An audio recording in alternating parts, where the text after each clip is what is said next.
Hello, everyone. We're gonna switch the screen.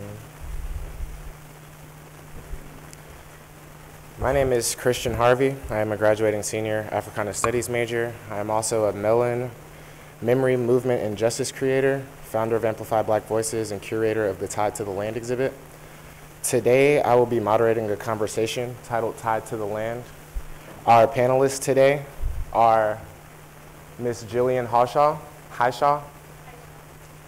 Ms. Jillian Hishaw. She is an agriculture attorney and farm advocate.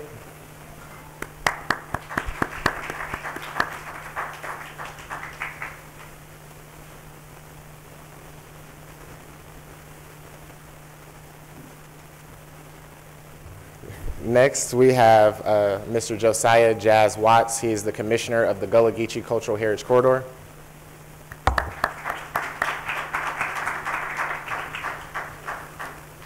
Next, we have Ms. Tyanna Parker West with North Carolina State University.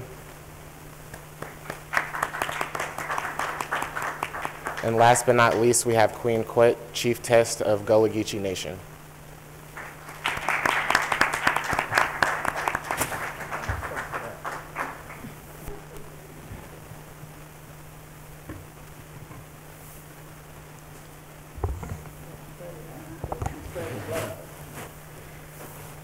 Today, I'll have a series of questions that I'll flow through kind of quickly to try to get us back on track.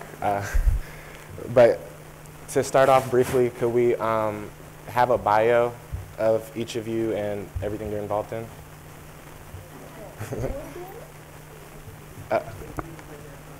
Introduce like what you do and where you're from. We'll start here.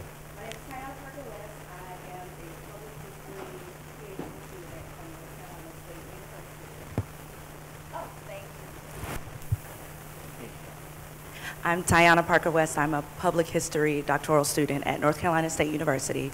My area of focus is African American history in the lower Cape Fear region of North Carolina in the 19th and early 20th century.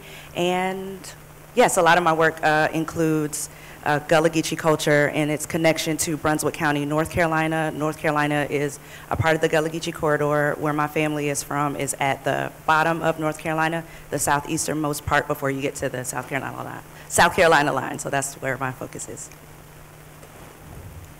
Hello, everyone. Josiah Watts. I am a Sapelo Island and St. Simons Island descendant. A member of SICAR, Sapelo Island Cultural and Revitalization Society, and also an environmental justice strategist for an organization called 100 Miles, and also a commissioner on the Gullah Geechee Cultural Heritage Corridor. Hello, everyone. I am Jillian Hishaw, agricultural attorney and founder and author of several books. Number one, Systematic Land Theft. It took me 14 years to write this book. It outlines the 300-year history of land theft in the Black and Indigenous community, has over 1,200 footnotes. And then also I am currently in litigation against the Biden administration, DOJ, USDA, as well as the 3 banking associations regarding illegal foreclosures of Black farms. And I'm founder of Farms. We're going into our 11th year of operation as a nonprofit, and we are recipients from the Quarterman Keller Foundation. So I'm glad that they are supporters of this. Thank you so much.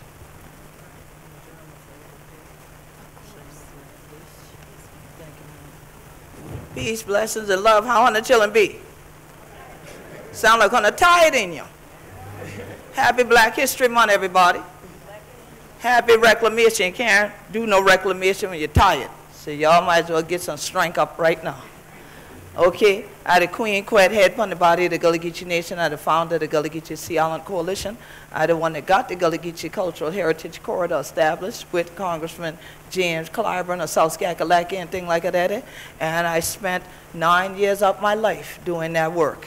And I was the first expert commissioner upon that thing, that the corridor runs through the Gullah Geechee Nation where they head from the body of the nation. So I'm glad for they back here at Morehouse. I'm ready for stomp the yard. Let's go on.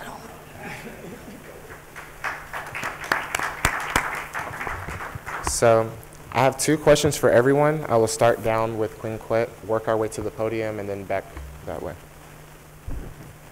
First, how does linguistic preservation contribute to the Gullah Geechee identity, and how can revitalizing Gullah Geechee language strengthen cultural resistance? First, I could crack my teeth and say linguistic preservation not contribute we identity, and I could teeth we identity and things like that. So I'll say it for the rest of y'all non-Gullah speaking people. Linguistic preservation has stolen from Gullah Geechees instead of given to us. It is a matter of living your cultural traditions, including your language, that is about continuation.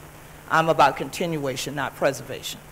And I always say that to people because my mother and I jar. That's called preserving. So when you put it in the jar, it looks pretty. You can put it on the shelf, it looks pretty. But when you are ready to dispel of it, you can unlock the top. While it's in there, the air is captured, everything's captured in it.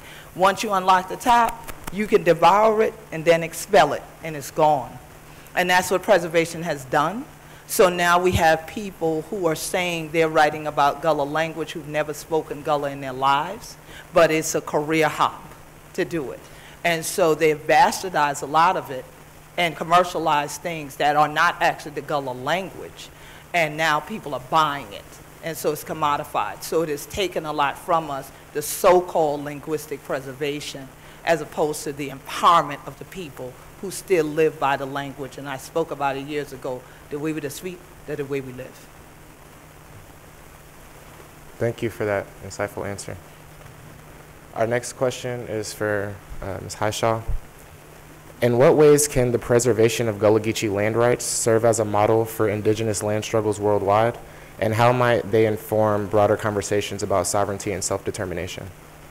So my work, I just want to preface, it isn't just on the Gullah Geechee property, but it's for all black farmers across the nation. And then we've also been working in Sierra Leone in Freetown for the past 4 years. And in regards to the Gullah, we were incorporated in South Carolina back in January of 2013. And through my nonprofit, I have saved about $10 million in black farmland, but half of that $10 million has been primarily in Beaufort County, and a lot of the landowners are Gullah owners as well. But we are losing land just in general at a rapid rate. We lose 30,000 acres per year in land ownership in the black community, and a lot of that land is in the islands. It's in the Sea Islands and off of the coast, you know, coastal states. And so even in Georgia, you know, the coast of Georgia, you know, the taxes, the property taxes have ranked up 600%, you know, and so it's very devastating, and the primary taker of this land through predatory lending is USDA. It's the devil's spawn for black landowners and black farmers. And I know firsthand because I worked in the Office of Civil Rights under the Obama administration, and you know, then I left and started farms. But it's very important that we protect our land. And I don't care if it's owned by, you know, Gullah or non-Gullah. It's very important because we are losing land due to these statutory amendments, changes, and all of that in this. And I can go into more detail, but I don't want to hold the conversation up. Thank you. Thank you. This next question is for Mr. Watts. How does the intimate relationship between Gullah Geechee culture and the land it inhabits shape notions of identity, resilience, and heritage amidst contemporary pressures of development and preservation? Thank you for that question.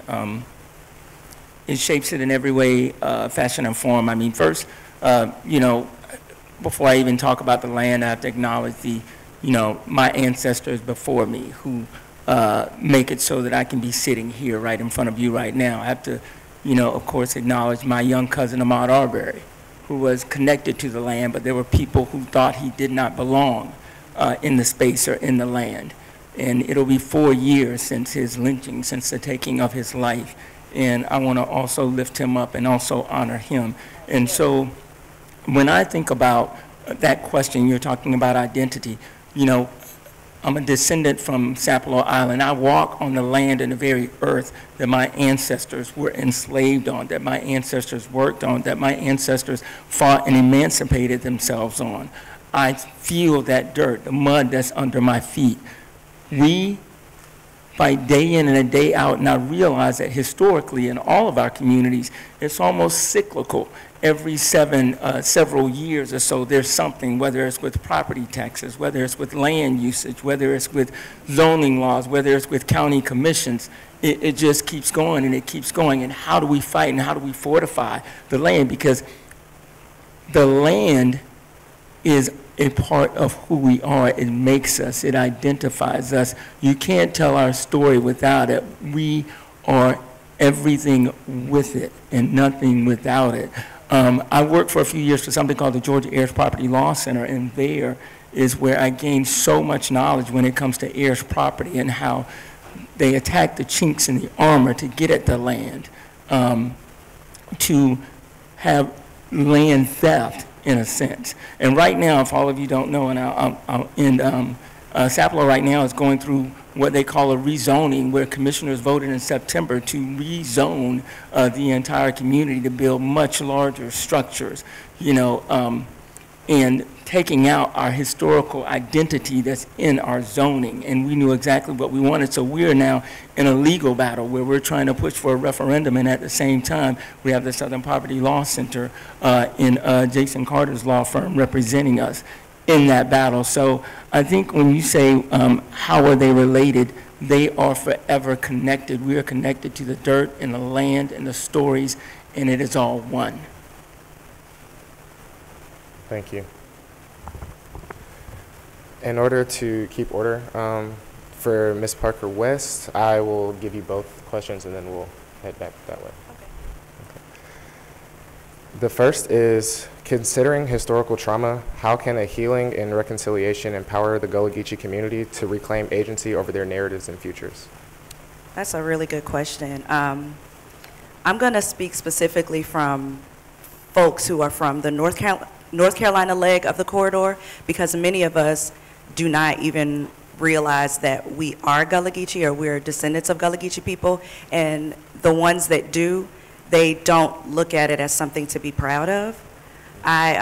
When I was going around doing some oral history interviews for my thesis project, I was asking some of the elders in my community, like, how come I'm just now finding out that we're Gullah Geechee and I'm an adult? And they were telling me, like, you couldn't call somebody Geechee from there, or you couldn't admit being Geechee because it was fighting words. That's literally what my mama told me. Geechee was fighting words back in the day. And so it wasn't looked at as something that was to be, you know, revered or something that you could be proud of, or, you know, it's looked at as, you know, all the negative stereotypes, the way we speak and things like that, not being good enough. And when you're in a space where you are trying to, I guess, better yourself through education or ascend to, you know, for a better life, sometimes I feel like a lot of our elders and our ancestors who are not telling us, or not, you know, where that disconnect is, they are leaving that part behind because they were trying to survive, which is very valid given the times that they grew up in. But I think that there's a generational disconnect that's there, and I don't know about everywhere else in the corridor, but I do know in Brunswick County there's the elders are not talking to the young people, and the young people are leaving and not talking to the elders. And so I think a way that we could bridge that gap is to sit down and talk to your elders. Talk to your granny if your granny is around. Talk to people in the community, learn from them. I think most of the things that I learned from my grandfather, who actually, he passed away in 2022, but it's because of him that I'm even passionate in doing this work, because he would sit me down with our family Bible that had all our family history in it, and he would sit me down and tell me these stories, and that's how I found out, oh, we Gullah Geechee for real, like, why y'all didn't tell us that, you know? And so when we learn that there is so much we can learn from each other, like, our elders are a wealth of knowledge, so we can't dismiss that. And, you know, there's so many people leaving the area and not giving back to the area, and I'm speaking about, like, younger people leaving the area, not giving back to the area, selling their family's land. It's just a lot of stuff that is preventing us from bridging that gap. So I would say, to make a long story short, talk to your people. Yeah. The second question is, narratives of Gullah Geechee resilience often overshadows narratives, narratives of Gullah resilience often overshadow narratives of resistance, despite numerous examples of resistance within the community. In light of this, could you share insights into the coup d'etat in Wilmington, North Carolina, and its personal impact, if any, on your perspective? With you talking about the Wilmington massacre? Mm-hmm. I think when it comes to the Wilmington massacre, you're right. There's more talk about the resilience. Oh, we persevered despite of, but there are many people, I feel like in more recent history, who are resisting with actually telling the story. Their resistance comes through creating spaces to tell these stories, because believe it or not, a lot of people in New Hanover County, at least that are around my age and maybe a little older, and in Brunswick County, they don't even know anything about the Wilmington massacre. And it wasn't until Wilmington on Fire, the documentary that came out, and more recent efforts have people been talking about it. So I feel like the resistance comes in the speaking out in that regard. Yes, thank you. Moving backwards, we're gonna go with Mr. Jazz, Mr. Watts. Either one works. What impact does tourism and gentrification have on Gullah Geechee culture, and how can we ensure economic development benefits local residents? Woo! That's a big one. Well, I can say this, being from, Sapelo, which is, island-based, you have to take a ferry to get there. The community's, very isolated. But when you talk about tourism, I mean, many of my family members have their own, tourism businesses, but there's also, state entities that are there, and they also, do, tourism as well. I think that the key to this is, we are always the one that had to come up with the solutions to the issues and the challenges that are facing us.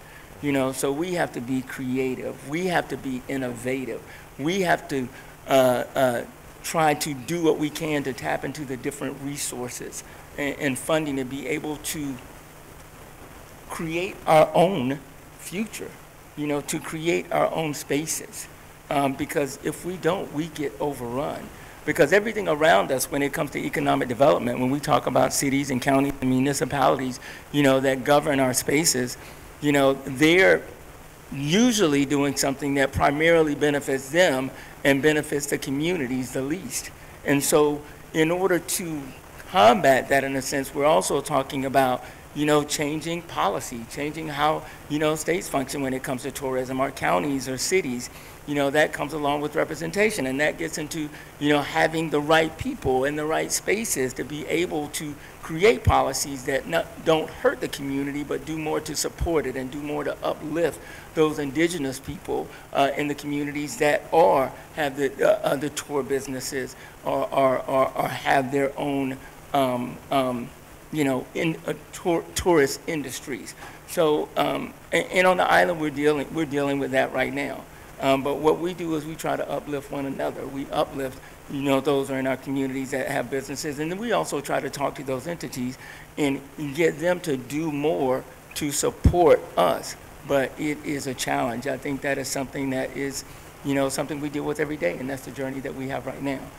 But it is extremely important, because right now, when, like she said, when there was a time when, you didn't want to call anybody Geechee. But now it's hot right now. And so who is really benefiting from that? Thank you. Thank you. Our next question is for Ms. Hishaw again, and it is, how can fostering a deeper reverence for the land among all communities, grounded in principles of stewardship and interconnectedness, lead to a more equitable and sustainable future for generations to come? Well, that is a loaded question, and it's very hard, especially in the current situation that we have right now, because about 98% of all farmland in this country are owned by white people, particularly white males as the principal farmer. And when I say principal farmer, that's the main owner of the land.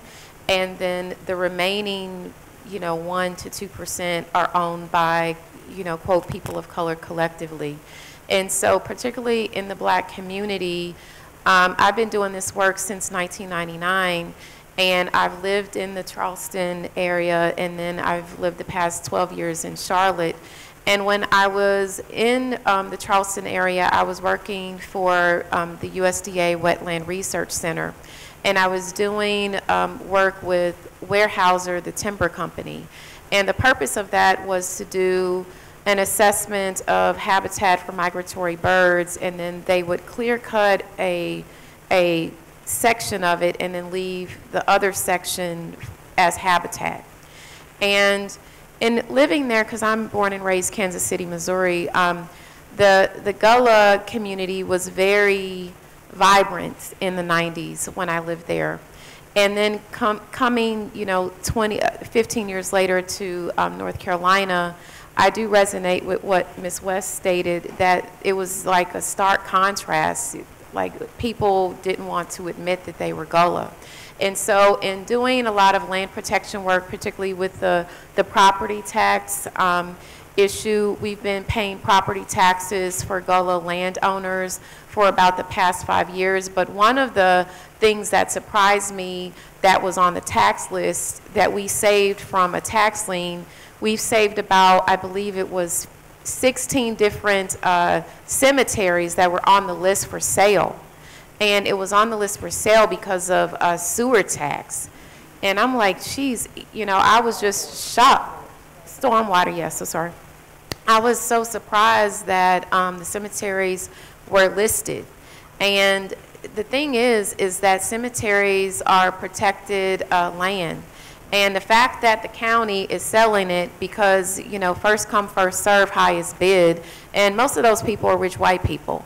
And so it's just astonishing how, you know, really there is no diversity when it comes to land ownership. There's this homogenous system that's based on common law that was brought here, you know, during European settlement, and now we're stuck with all of these laws.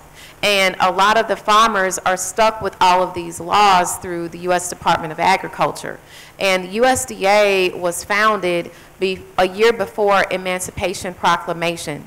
And one of the requirements for freedmen to secure a loan was that they had to have collateral. Now, how you gonna have collateral when just the year before you were the collateral?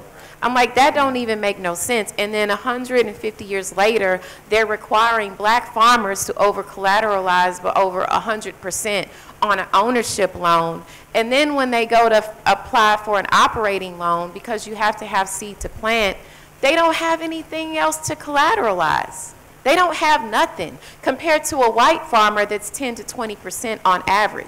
I mean, these are the things that is happening within USDA. And I've been litigating for 3 years. I've been denied discovery. I've been denied preliminary, temporary injunction, everything. But the 12 white farmers suit in federal court when the American Rescue Plan was passed, they got discovery, they got a temporary injunction, they got a preliminary injunction, and they got a certified class in Texas.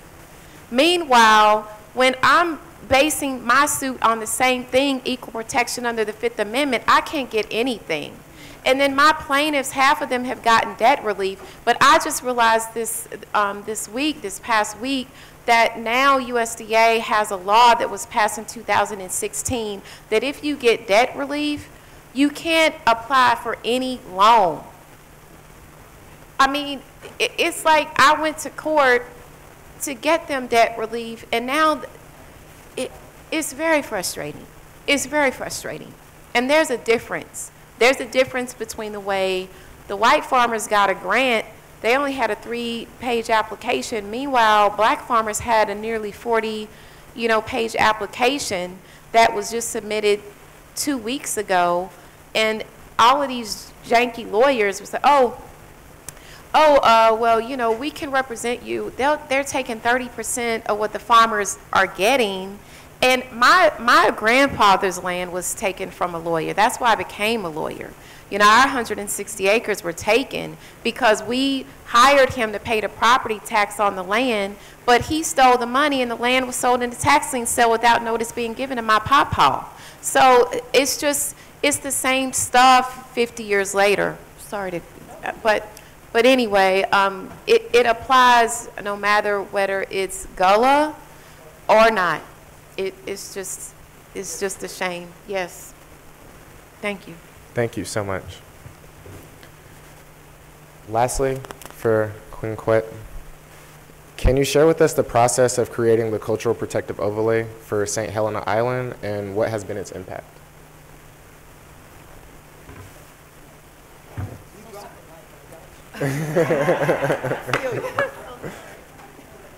Okay, this chair ain't gonna work.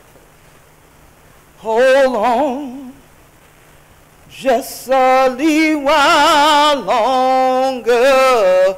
Hold on, just a little while longer. Hold on, just a little while longer. Everything going be alright. I wanna have a fight on. Just a little while longer. Fight on. Just a little while longer. Fight on. Just a little while longer. Everything going be alright. On a chill on everything going be alright. Galagichi's everything going be alright. And I've been growing up once in St. Helena, South Kakalaki, where people in Georgia act like they can't get there, like border and thing make a wall for truth. So every time I run into these people, they're cracky. They're always the top of Saplo. They never top of St. Helena. I say, okay, then I'm going on. I'm doing what to do over there then. Because we right here. If we don't do something, there ain't nobody else will ever do. Put a district into zoning law for protect who we be. That we be Galagichi anointed people.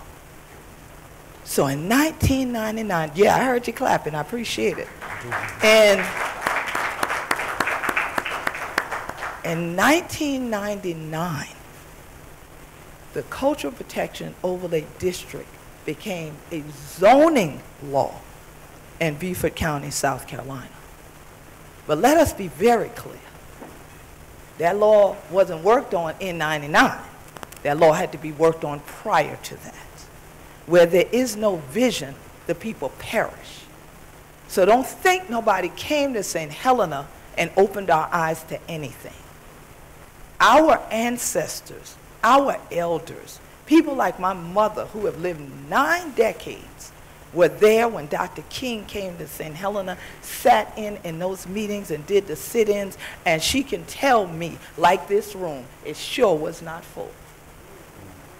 So it was always what in scriptures, y'all got the theological seminary here, so I know y'all can give me an amen. Like it says in scriptures, it's the remnant.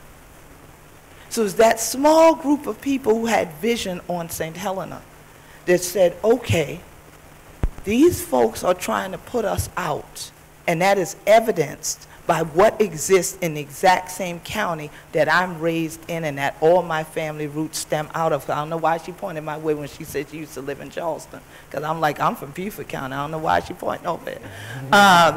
And so Hilton Head Island, I can look at from St. Helena. We had already seen what I call a destructionment happening there.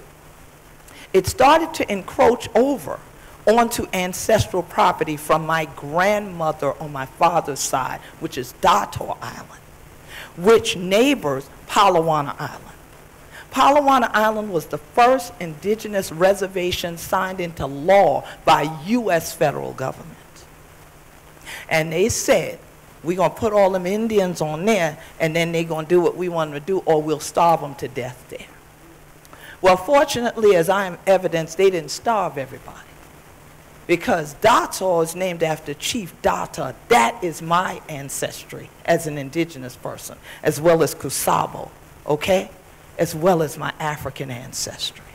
So when I speak to people about Gullah Geechee culture being indigenous, it's not because of that. It is because this culture came from this land we call the Sea Islands, between Jacksonville, North Kakalaki, and Jacksonville, Florida.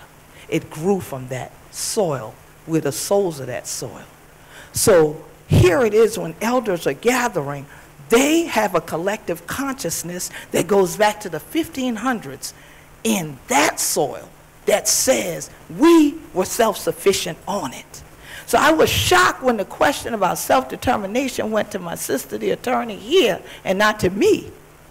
Because in 1999 also, on April 1st, I became the first Gullah Geechee to ever speak at the United Nations and stand on our right to self-determination. So I tell you all that because it is Black History Month, and when my brother asked me, he said, Queen, I want to show you the question I want to ask you. And that was the first question, and he said, 2 to 3 minutes. I said, I can teach a course on that. You ain't going to get no answer to that in no 2 to 3 minutes. Because there's context. And as I said to Prince, I said, see, our problem as Black folks is we want a speed date. We don't want to build no relationship. But on St. Helena, we have long-standing relationships. You can name a surname to me, right, Phil? And we can tell you if they're crooked or they're straight. We can tell you if them the people who can make a cast net in a bottle, or them the farmers or what. Okay? We can tell you if it can cook good or please it burn water. And we talking about they got a family history that way. So we know who we are on the island, and it's always been the island. Hilton Head is not the island, it's a island. People who just got there, come here is calling it the island. I said, you coming to St. Helena? Oh, I'm on Hilton. No, no, no. St. Helena is the island. Hilton Head is our island. Okay? So they look at me strange, and I said, right, you don't understand something. We've been here, we in the Guayno with. And St. Helena's always been referred to as the island by everybody, even those making the laws. They would say, don't you go over there on the island to bother those Black people, the Negro people. They will fight you. There's all kind of documentation written about St. Helena and our independence as yeoman farmers and other things from way back. So we're pulling from knowing that and still owning our lands collectively and every other person you kin to, either by marriage or by blood. So when we fight as a collective unit. So I heard my brother Jazz mention innovation. He mentioned a few other words. I wrote them down, and I said, and what I never heard was unity. And that's been the problem I've had for 40+ years doing this work. And I'm going to say this because I'm at a college, and I want it on the record. I coined the phrase Gullah Geechee together in 1996 with a slash. And the reason I did it is because I'm a computer scientist and mathematician. As a mathematician looks at something that goes this way, it's a minus sign. And there had been too much taken away from us already. I did not put a space there because we had already been divided. Socioanthropologists had said those on the South Carolina Sea Islands were Gullah and the ones on Georgia, Geechee, and that was foolishness. We are all one and the same people. So I said, let's put it together, Gullah Geechee, because we will never be separated again. And then I got on the corridor, and they voted to remove the slash and to put the space back. That space allowed others to come in and enter with every tool this sister mentioned to try to chip away at every ability that we had to self-determination, including land ownership, except the Cultural Protection Overlay District, which denies gated areas, okay, denies resorts, and denies franchise businesses from being placed on St. Helena Island. So only last year did, some call him a carpetbagger because he came from New York, came down to Beaufort County and said, well, I see this piece of St. Helena over here. I want to buy it. And we all came marching out and said, don't buy that, because you can't build no gated area, no golf course there. He wants a resort and a luxury golf course built on a section called St. Helenaville, Pine Island. We told him no. He bought it in spite of the fact that the community came out and filled the county council buildings saying we don't want it.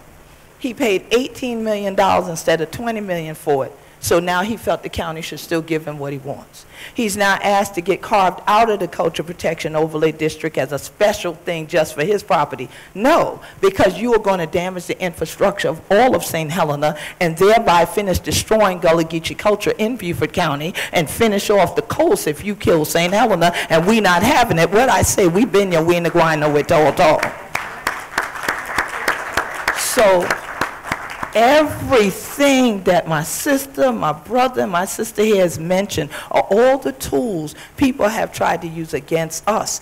But what we said when I went before the United Nations is we stood on our right to self-determination. So I couldn't argue and fight with these people over here that are Gullah Geechee that didn't want to be called Gullah Geechee, that wanted to be black one day, African American another day, maybe Gullah in the dark and under the tree, you Geechee. I can't do this with you. If you want to be an American, I'm going to show you what America do. America consider you a Negro, and they're going to treat you just like that. If you say I am part of a Gullah Geechee nation, now they know they got to deal with human rights laws, okay, because you're recognized. And many of us didn't recognize what self-determination meant, did not understand why I was elected to be the head upon the body of the Gullah Geechee Nation, and did not understand that if you claim your rights as a citizen of the Gullah Geechee Nation, you now have dual citizenship. We can argue for you in international court as well as all these other courts, but when we go in, we go united together and with our ancestors, not still using somebody else's tools and thinking it's going to work your field better than the ones I got. Okay? So that is the problem. And I don't care if we're talking about Gullah Geechee land or anybody else land, like you said, sister, and I love Kansas City, by the way. They're my people. We, as black people, if y'all don't learn nothing else, this is my second time at Morehouse, if you don't never bring me back, know this. It is unity that will help us to get further. That's it. It don't matter whose laws get set up. You set up your own and live by them, and you can stand on them. And that's why with the Cultural Protection Overlay District, we have allies that are not Gullah Geechee. We have allies that are not even black that said, I'm coming, what day is it? I'm going to be there. We filled up the county council sessions, the Beaufort County planning sessions, every month, multiple times a month, from December of the previous year, not 2023, 2022, all the way up, and Beaufort County upheld that law. So now we got 2 cases that we've intervened in, one in circuit court in Beaufort County and one in federal court in Charleston, because this man don't want to give it up because he got $18 million on the line. I said, but we have a priceless culture on the line. And when we came together to fight for that law and Beaufort County passed it, every destruction they had told Beaufort County they was going to sue them. They didn't, because the people stood up. We stood together. We've continued to live our traditions. So they didn't give the protection in Charleston and other places because they told them, y'all don't have no culture. I've heard them say it. They said, well, in St. Helena, we see their culture. So we got to live our culture, live it together, united, and that's why how you continue it. Instead of preserving it and putting it on a shelf and just having intellectual discourse about stuff that you may not have been a part of, while those of us who are living can tell you the process and how we made our own policy that benefit we, not he, but we. Okay? So the first part, work together, know your ancestral history, have your elders there. It's intergenerational. That's how we worked together, and we continue to. So work together, chillin'. Don't you get weary. I know what a great camp meeting is, and it's back on the coast. And I going back tomorrow for y'all be messing around somebody on my land while I over here in Atlanta. Yes. Thank you, thank you, thank you. Everyone give it up for these wonderful experts.